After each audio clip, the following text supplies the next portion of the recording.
చేత కుడుముతోడ చెలువ మొప్పెడువాని ఎలుక వాహనము ఎక్కువాని కుడుములారగించి కుశలమడుగువాని అభయమీయగాను అంజలింతు అభయమీయగాను అంజలింతు వాణి వీణాపాణి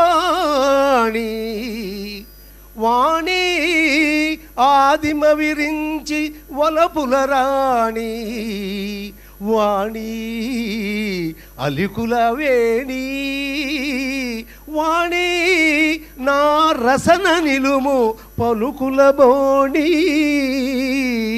నా రసన నిలుము పలుకుల బోణి. ఈ కార్యక్రమానికి ముఖ్య అతిథిగా వచ్చినటువంటి పెద్దలు మస్తాన గారు విద్యాశాఖలో అత్యున్నతమైన పదవులు అధిష్ఠించి ఈరోజు మీ విజేతలైన మీ అందరినీ ఆశీర్వదించడానికి వారికి హృదయపూర్వకంగా ఈ టీం తరఫున కృతజ్ఞతాంజలి తెలియజేస్తున్నాను, స్వాగతం తెలియజేస్తున్నాను. ఇవాళ సాఫ్ట్వేర్ రంగంలో ఒక నిలువెత్తు మనిషి, ఒక పొడుగరి, ఒక సగసరి మా కోడితంత్ర రావణ గారు. వారు చాలా ఎత్తులో ఉన్నప్పటికీ కూడా వారు వామనుల్లాగా తగ్గి మిమ్మల్ని ఆశీర్వదించడం కోసం హృదయపూర్వకంగా ఈ వేదిక మీద అధిష్ఠించారు. వారికి స్వాగతం. స్వామి గారు చేసేది ఆర్మీలో ఆడిట్ పని. దీని మీద ఎంత ప్రేమ ఉందంటే ఆయన దాదాపుగా నాకు కొంచెం అటు ఇటుగా 4-5 ఏళ్ళు చిన్నగా ఉంటాడు. కానీ ఈ యూత్లో ఆయన యూత్ మెంబర్, ఆయన ఈ టీంలో ఆయన ₹1,00,000 ఇస్తాడు సంవత్సరానికి ఈ పిల్లల కోసం అని చెప్పి. నేను ఇవ్వడమే కాదు, ఇంత మంచి పని చేస్తుందని మరో 2 జతలు చేసి వాళ్ళ చేత కూడా చెరో 1,00,000 ఇప్పిస్తున్నారు. మనం 1,00,000 చప్పట్లు, మీ అందరి చప్పట్లు 1,00,000 చప్పట్లుగా మోగాలి. వెంకటరావు గారు ప్రకాశం జిల్లాలో ఒక మారుమూల గ్రామంలో పుట్టారు. వారు నేపథ్యం చిన్న పేద సాధారణటువంటి ఒక కుటుంబం నుంచి వచ్చారు. తాను చదువుకుంటూ తన కోసం మిగతా తమ్ముళ్ళని మరి వాళ్ళ చదువులు ఆపేసి ఆ తల్లిదండ్రులు, నాన్న నువ్వు ఉన్నతులుగా మమ్మల్ని అందరినీ బాగు చేయమని అంటే తను అప్పుడు బాధపడ్డాడు. ఒక వయసు వచ్చిన తర్వాత, మంచి పదవి అనిపించిన తర్వాత, మంచిగా స్థితిలో ఉన్న తర్వాత నా తమ్ముడికి ఎందుకు నేను ఈ అవకాశం ఇవ్వలేకపోతున్నాను? నా తమ్ముడు లాంటి వాళ్ళు చాలామంది ఇలా తల్లిదండ్రులు ఒకళ్ళని చదివించడం కోసం మిగతా వాళ్ళని చదువులు మానిపిస్తున్నారు. అందుకోసం దీనికోసం ఏదో చేయాలి అనే తత్వంతో వారి యొక్క మానసిక పుత్రికే ఈ ఎడ్యుకేషన్ ఏఫీఫ్ అని ఎన్జిఓ. వారికి స్వాగతం.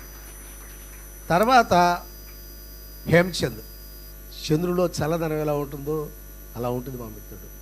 వాళ్ళు నాకు ఎదురుకున్నటువంటి చంద్ర కానీ, హేమచంద్ కానీ, త్రినాథ్ రెడ్డి గారు కానీ, సుబ్రహ్మణ్యం గారు కానీ, మా నేతాజీ కానీ, నాగబాబు గారు కానీ, ఒక్కొక్కళ్ళు ఒక స్థాయిలో పెద్ద సంస్థల్లో, బేబీరాణి గారు కానీ పెద్ద స్థాయిలో ఉన్నవాళ్ళండి.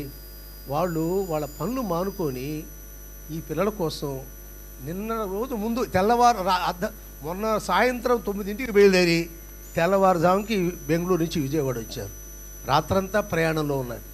100 కిలోమీటర్ల ప్రయాణం ఉల్లాసంగా సాగించుకున్నారు, కబుర్లు చెప్పుకున్నారు, కవితలు రాశారు. ఈ వస్తువు ఆనందంగా కవితలు రాసుకుంటూ వచ్చారు. చాలా ఆనందపడ్డారు. వాళ్ళందరికీ కూడా స్వాగతం చెప్తాను. ఎదురుగా ఉన్నటువంటి తల్లిదండ్రులు, నా పిల్లవాడు ఇంత ప్రతిభ ఉందా, నా పిల్లవాడు ఇంత బాగా చదువుతున్నాడా, అయితే వీడిని బాగా ఎంకరేజ్ చేయాలి చదువుల్లో అనే అవకాశం వేదిక ఇచ్చింది మా ప్రతిభా వేదిక, మా ఎడ్యుకేషన్ ఏఫీఫ్ అని. ఆ తల్లిదండ్రులకు స్వాగతం. నా దగ్గర చదువుకున్న కురవాడు జిల్లాలోనూ రాష్ట్రంలోనూ పెద్దవాడై పెద్దల చేత ఈ విధంగా పురస్కారం అందుకోబోతున్నాడా, ఎంత గొప్ప అదృష్టం నా పిల్లడు వారి ద్వారా వచ్చేదని వచ్చినటువంటి ఉపాధ్యాయ వర్గానందరికి కూడా నమస్సులు. అట్లనే తల్లిదండ్రులకు, వాళ్ళ స్నేహితులు అందరికి కూడా నమస్సులు, స్వాగతం చెప్తున్నాను. ఓ చిన్న విషయం చెప్తూ, 2013లో డాక్టర్ టి వెంకటరావు గారి మదిలో మెరిసినటువంటి ఒక ఆలోచన తరంగం ఎడ్యుకేషన్ ఏఫీఫ్ అనే అనే సంస్థగా పురుడు పోసుకొని జీవం పోసుకొని ఏ కార్యక్రమైనా కూడా ఒక్కరితోనే మొదలవుతుంది. మదర్ తెరిసా ఇదే విషయం చెబుతుంది. మదర్ తెరిసా ప్రపంచంలో నోబెల్ బహుమతి పొందడానికి ఆమెతో పాటు 1000 మంది రాలా. ఆ ఒక్కతే ప్రయాణం చేస్తూ రైల్లో ప్రయాణం చేస్తుంటే భగవంతుడు పిలుపు ఇరపడుతుంది, నువ్వు సేవ చేయమంటే అక్కడి నుంచి వచ్చిన యాగ్నస్ ఆమె మరి మదర్ తెరిసాగా మారిపోయి ఓ పాడుబడిన దేవాలయం దగ్గర చేరి అక్కడ వాళ్ళని ఆదరిస్తూ అలా అలా అలా మదర్గా మారిపోయింది. ఆమె ఒక్కతే ప్రయాణం చేసింది. అట్లనే వెంకట్రావు గారు కూడా మొట్టమొదట ఈ ప్రయాణంలో వారు ఒక్కరే, తర్వాత అంతా మేము కలిసాం. ఆయన ఎంత సంకల్ప బలం ఉందంటే గొప్ప సంకల్ప బలం. ఎవరికైనా గొప్ప సంకల్ప బలం ఉంటే ఫలితాలు కూడా అవంతటా అవే వస్తాయని నిదర్శనం మేమందరం. ఈ ఫలితాలు ఇంతమంది చేరిక ఇది ఆయన మనసులో ఏర్పడినటువంటి ఒక సంస్థకి, పురుడు పోసుకున్న సంస్థకి, శ్రీకారం చుట్టిన సంస్థకి ఈరోజు ఇంతమంది వచ్చారంటే ఆయన యొక్క సంకల్ప బలం చాలా గొప్పదని ఒక్కసారి అభినందనలు తెలియజేయవలసిందిగా కోరుతున్నాం. కార్యస్థానం ఏమో పనిచేసేదేమో భాగ్యనగరం. ఈ సంస్థ పురుడు పోసుకుందేమో ప్రకాశం జిల్లాలో నావులపాడులో మొట్టమొదటి ఒక ఎలిమెంటరీ స్కూల్లో పురుడు పోసుకుంది.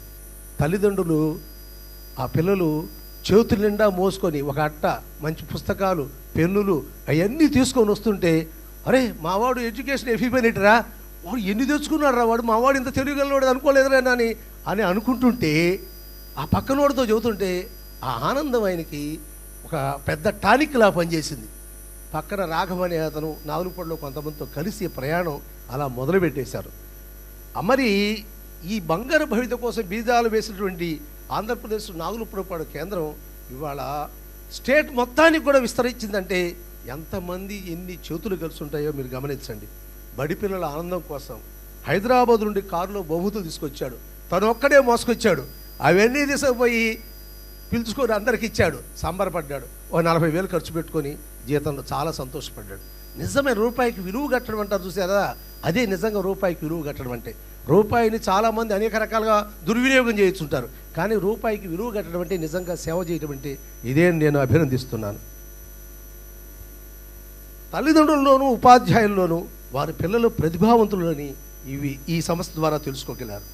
ఒక దీపం 1000 దీపాలను వెలిగించినట్లుగా ఈ విశ్వాన్ని కాంతిమయం చేయడానికి, విజ్ఞానమయం చేయడానికి కోసం, ఈ అజ్ఞాన తిమిరాన్ని పారదోలి విజ్ఞానాన్ని పంచడానికి కోసం ఆయన అనుకున్నటువంటి సంకల్పం, వారు చేపట్టినటువంటి సంకల్పం ఇందరికీ ఎంతమందిని గెలిపిందో, ఎన్ని చేతులు గెలిపిందో, ఎంతమందిని దగ్గర చేసిందో, ఎంతమంది పేర్లే తెలియటువంటి వాళ్ళని ఒక కుటుంబంగా మార్చి ఈ కుటుంబం ఉంటాం మేము, దీన్ని ఎడ్యుకేషన్ ఎఫిఫ్ అని కుటుంబంగా పిలుచుకుంటాం మేము.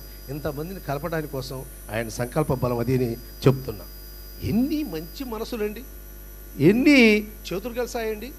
ఎట్లా అంటే హిమశైల పర్వత పానువుల్లోండి బయలుదేరి గంగమ్మ తల్లి నేల మీదకి పరిగెత్తి అనేక కాలువలన్నీ ఎలా కలిసిపోయి పవిత్రంగా మారిపోతాయో, గొప్ప పాడి పంటలకి దాహాద్రి తీర్చడానికి ఎలా ఉపయోగపడుతుందో, విజ్ఞానం అనే దాహాద్రి తీర్చడానికి కోసం ఎడ్యుకేషన్ ఎఫిఫ్ అనే సంస్థ ఇవాళ పనిచేస్తుందని చెప్పడానికి మేము గర్వపడుతూ ఉన్నామండి. మేమందరం కూడా గంగ ఎంత పవిత్రమై వాగులన్నీ కలిసి పవిత్రపారో, మేమందరం కూడా ఎడ్యుకేషన్ ఎఫిఫ్లో పనిచేస్తూ మా మనస్సు పవిత్రంగా ఉందని చెప్తూ మేము పిల్లల కోసం నిజంగా సేవ చేస్తున్నామని అనుభూతిని మేము పొందుతున్నాం. అప్పుడే 12 ఏళ్ళు గడిచిపోయాయండి. జిల్లాలు దాటాం, రాష్ట్ర స్థాయిలో మరి జరుపుకునేటువంటి ప్రతిభా పోటీలని జరుపుకునే స్థితికి వచ్చాం.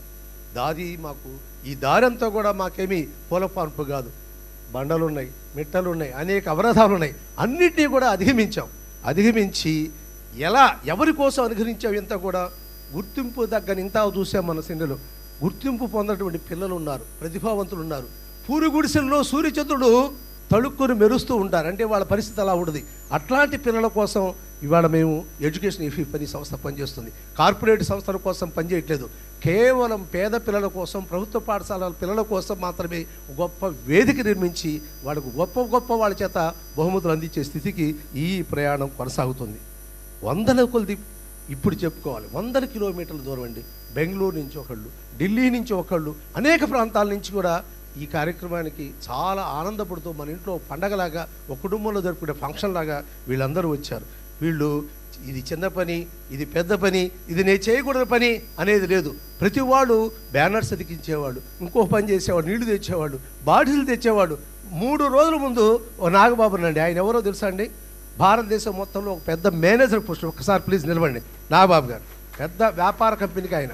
మీ అందరూ తాగేటువంటి పైకి చూపించు ఓషన్, ఆయన మహాసముద్రం, ఆయన ఇచ్చిన బాటిల్ కూడా ఓషన్ మీ దగ్గరకు వచ్చి ఉంటుంది. ఆయన 3 రోజుల ముందు వచ్చి కూర్చొని మంచినీడు బాటిల్స్ వీటి ఏర్పాటు కోసం వచ్చి కూర్చున్నాడండి. చూడండి, మీరు ఆలోచన చేయండి, ఎంత పరిపూర్ణమైన మనసుతోటి, ఎంత అద్భుతంగా, ఒక త్యాగపూర్వకంగా, భక్తితోటి, శ్రద్ధతోటి, అంకిత భావంతో వీళ్ళందరూ పనిచేస్తున్నారు. నిదర్శనం కోసం ఆయన గురించి చెప్పాను. వేల గంటలు శ్రమించారు. అందమైన అద్భుతమైన కళల వేదిక మీకోసం ఈరోజు ఏర్పాటు చేశారు. ఎంత ఖర్చు పెడుతుంది దీనికోసం? 1,00,000 రూపాయల పైన అవుతుంది కళ్యాణ మండపం కోసం. కానీ పిల్లలు చాలా గొప్పగా అనుభూతి పొందారు. ఇంటికి పోయిన తర్వాత చెప్పుకోవాలి, విజయవాడ వేదిక మీద పెద్దల చేతి మీద మీరు తీసుకున్నామని. ఆ ఆనందం కోసం వీళ్ళు పనిచేశారండి. అలసట్లేని ప్రయాణం. మీరైతే ఎవరైతే నిజమైన హీరోలో చెప్పండి ఒకసారి. పిల్లలు ఎవరండి నిజమైన హీరోలు? ఈ కోర్ టీం. ఒక్కసారి ఈ కోర్ టీంకి వీళ్ళే నిజమైన హీరోలుగా నేను భావిస్తాను. వాళ్ళకి అభినందనలు. వాళ్ళకు హృదయపూర్వకంగా మా స్వామి గారు, నేను, ఈ పెద్దలందరూ కూడా ఆశీస్సులు తెలియజేస్తాం. ఇలానే కలిసికట్టుగా ప్రయాణం చేయండి, ఎక్కువ విజయాలు పొందాలని కోరుకుంటున్నాను. పోతే ఒక్కసారి ఈ నిన్న జరిగేటువంటి దీంట్లో ఎంతమంది పాల్గొన్నారనే ఒక విషయం చెప్తాను. 2025 ఈఎంటీలో డిసెంబర్ 29న ప్రిలిమినరీ జరిగింది. జనవరి 19న మెయిన్ జరిగింది. దీంట్లో 7వ తరగతిలో ప్రిలిమ్స్లో 4,564 మంది, 10వ తరగతిలో 5,610, మొత్తం 10,400 చిల్లర 74 మంది ప్రిలిమ్స్కి హాజరయ్యారు. దీంట్లో 50% పైన ఉత్తీర్ణత సాధించి మెయిన్స్కి అర్హత పొందారు. వీళ్ళు ఎవరై అంటే 7వ తరగతిలో 4,864 మంది రాస్తే 810 మంది మెయిన్స్కి అర్హత పొందారు. అట్లానే 10వ తరగతి కూడా 5,610 మంది రాస్తే 1,639 మంది మెయిన్స్కి అర్హత పొందారు. వీళ్ళు పరీక్షలు రాస్తే వీళ్ళందరిలో ఎవరైతే 50% పైన వచ్చారో వాళ్ళలో రాష్ట్ర స్థాయి నుంచి వరుసగా ర్యాంక్స్ పొందిన వాళ్ళు మనకు ఒక 7వ తరగతిలో 176 మంది వాళ్ళు ఉత్తీర్ణ 50% పైన ఉత్తీర్ణులయ్యారు. అట్లానే 21.7% తోటి 10వ తరగతిలో 496 మంది ఉత్తీర్ణులయ్యారు. వీళ్ళల్లో మేము తీసుకున్నటువంటి వాళ్ళు 69 మంది. ఏమై కరెక్ట్? 69 కదా విన్నర్స్, ర్యాంక్ విన్నర్స్. 93 మందిని విన్నర్స్గా తీసుకున్నాం. రాష్ట్రంలో మొట్టమొదటి బాగా పైకి వచ్చి ఎక్కువ మార్క్స్ అంత వచ్చిన వాళ్ళని 1st, 2nd, 3rd తీసాం. తర్వాత వాళ్ళని వదిలిపెట్టేసి డిస్ట్రిక్ట్ మళ్ళీ 1st, 2nd, 3rd తీసుకున్నాం. వాళ్ళని మినహాయించి మండలంలో 1st, 2nd, 3rd తీసుకున్నాం. మరి 10th క్లాస్లో 1st, 2nd, 3rd వచ్చిన వాళ్ళకి ప్రైజ్ అమౌంట్స్ మీకు ఆల్రెడీ తెలియజేస్తున్నారు. 7th క్లాస్లో కూడా స్టేట్ వైడ్గా ఏమిస్తారని చెప్పుకున్నాం. డిస్ట్రిక్ట్లో ఏమిస్తున్నామో చెప్పాం. మండలంలో కూడా మా వాళ్ళందరూ సార్ కుదరదు, మండలంలో మనం ఏమైనా కష్టపడదాం, మండలంలో వచ్చిన వాడు కూడా ఒక 1,000 రూపాయలు ఇద్దామనేది మా కుర్రవాళ్ళ పట్టుదల. నేనైతే కష్టపడే అబ్బాయి ఇంతమందిని పిలిచి వేదిక చేయడం కష్టం అంటే కుదరదు, వాళ్ళకు కూడా ఒక 1,000 రూపాయలు ఇచ్చి విముంట ఇద్దామన్నారు. వాళ్ళ ప్రయత్నానికి మా నేతాజీ అక్కడ వస్తున్నాడు. ఆ నేతాజీ ఆయన ఎవరు గౌరవించాలని ఆయన పేరు పెట్టారు, వాళ్ళు నేతాజీ అని పెట్టారు.